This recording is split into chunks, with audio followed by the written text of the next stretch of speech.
Bien, comme nous venons de le voir dans l'écriture du si simple, il n'y a qu'un seul test possible dans un si. Pour aller au-delà de cette limitation, on va devoir utiliser les fonctions booléennes. Il y a deux fonctions booléennes, il y a la fonction ou et la fonction et. Comme dans Excel, ce sont des fonctions, donc elles s'écrivent avec leur nom en commençant par égal. Donc si on écrit ici la fonction ou et que la première opérande est vraie et la deuxième est vraie, d'accord, comme c'est comme ça, le résultat sera vrai. Si on écrit la fonction ou avec une des opérandes qui est fausse et l'autre vraie, le résultat sera aussi vrai.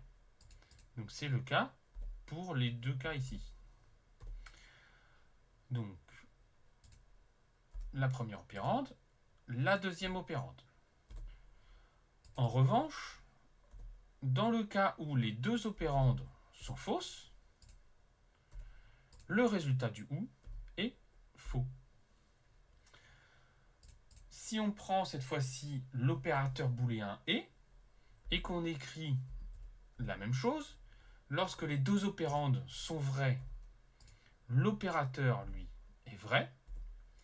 Lorsqu'on écrit le et avec une des opérandes qui est fausse, le résultat est, lui, faux.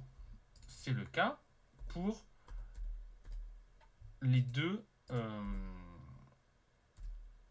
Si on prend l'opérande à droite et si on prend l'opérande à gauche, c'est la même chose, puisque de toute façon c'est commutatif. Et dans le cas où les deux opérandes sont toutes les deux fausses, le résultat de l'opérateur est faux aussi. Voilà, donc là nous avons nos tableaux de vérité de nos deux opérateurs ou et. Il faut savoir que dans les opérateurs ou et dans les opérateurs et, il n'y a pas seulement deux opérandes, il peut y avoir une infinité d'opérandes.